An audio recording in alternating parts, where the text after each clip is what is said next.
It focuses upon an art form. As a fine artist at my roots, I have great passion for and interest for any of the arts. And there are things that happen with the arts that bypass the blah, blah, blah of our daily existence. There are things that happen in music, for example, that elevate the spirit. The Violins of Hope are, at their core, about what happens when you put hope into the picture.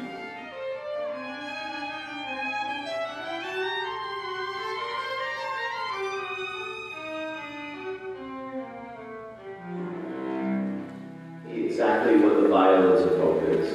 This was an inspiration of Amnon Weinstein 20 years ago, who began an incredible journey. Ask yourself, so you began your own journey. It's his journey. He started to develop a passion to collect violins that were played during one of the ugliest periods in human history.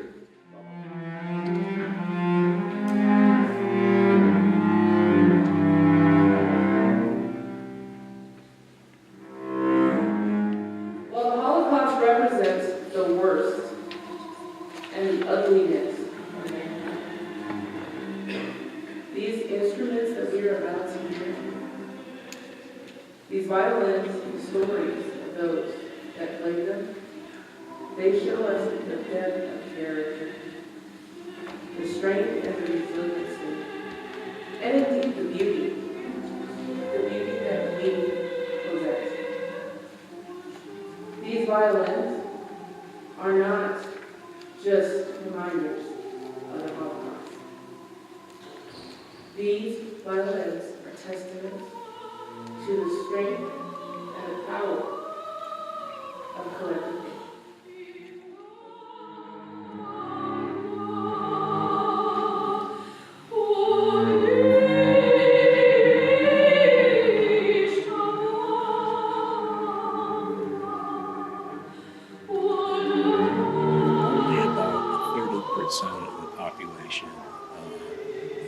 In the United States is aware of the Holocaust.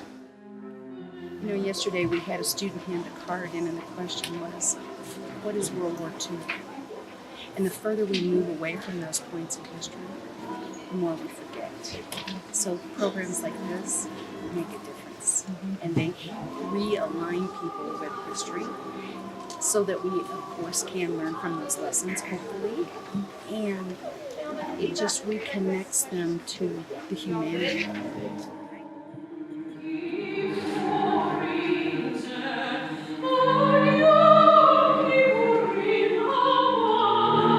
Violins of Hope is about remembering, about learning, about not accepting, about embracing differences. I love seeing the diversity in this room. We have to care about each other. We have to love each other. We cannot allow the kind of hate that seems so easily slipped